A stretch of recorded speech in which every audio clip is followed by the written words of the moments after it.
সাময়িক বন্ধ রাখার পর আবারও আকাশসীমা খুলে দিয়েছে ইরান।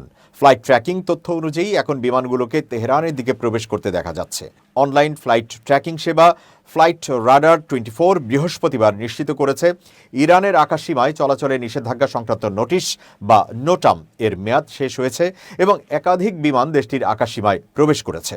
নিরাপত্তাজনিত কারণ দেখিয়ে ইরান সাময়িকভাবে আন্তর্জাতিক বেসামরিক ফ্লাইট ছাড়া সব ধরনের বিমান চলাচল বন্ধ রেখেছিল।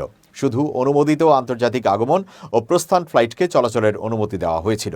প্রাথমিক ঘোষণায় জানানো হয়েছিল 15ই জানুয়ারি পর্যন্ত তেহরানের আকাশসীমা বন্ধ থাকবে এবং কেবল বেসামরিক কর্তৃপক্ষের পূর্বানুমতি পাওয়া নির্দিষ্ট ফ্লাইট চলাচল করতে পারবে। ইরানের অভ্যন্তরীণ ও আঞ্চলিক ক্রমবর্ধমান উত্তেজনার মধ্যেই এই সিদ্ধান্ত আসে। বর্তমানে দেশটিতে সরকার বিরোধী বিক্ষোভ চলছে এবং এ নিয়ে আন্তর্জাতিক মহলে ব্যাপক সমালোচনা সৃষ্টি হয়েছে। এদিকে মার্কিন প্রেসিডেন্ট ডোনাল্ড ট্রাম্প জানিয়েছেন, ইরানে বিক্ষোভকারীদের মৃত্যুদণ্ড কার্যকর করা স্থগিত রাখা হচ্ছে বলে তাকে অবহিত করা হয়েছে। তবে তিনি সতর্ক করে বলেছেন, ওয়াশিংটন পরিস্থিতির উপর কড়া নজর রাখছে।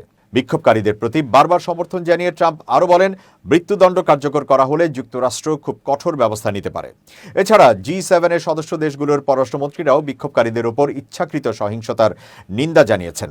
তারা ইরান সরকারকে সংযম প্রদর্শন ও মানবাধিকারের প্রতি শ্রদ্ধাশীল হওয়ার আহ্বান জানিয়েছেন এবং প্রয়োজনে অতিরিক্ত ব্যবস্থা নেওয়ার হুঁশিয়ারি দিয়েছেন। অন্যদিকে ইরানি কর্মকর্তারা এই বিক্ষোভ ও অস্থিরতার পেছনে যুক্তরাষ্ট্র ও ইসরায়েলের মদত রয়েছে বলে অভিযোগ করেছেন। তবে পশ্চিমা দেশগুলো এই অভিযোগ অস্বীকার করেছে। বিক্ষোভ নিয়ে ইরান সরকার এখন পর্যন্ত কোনো সরকারি হতাহতের সংখ্যা প্রকাশ করেনি। তবে মানবাধিকার সংস্থাগুলোর দাবি, ডিসেম্বরের শেষ দিকে বিক্ষোভ শুরু হওয়ার পর থেকে এ পর্যন্ত কয়েক হাজার মানুষ নিহত ও আহত হয়েছেন।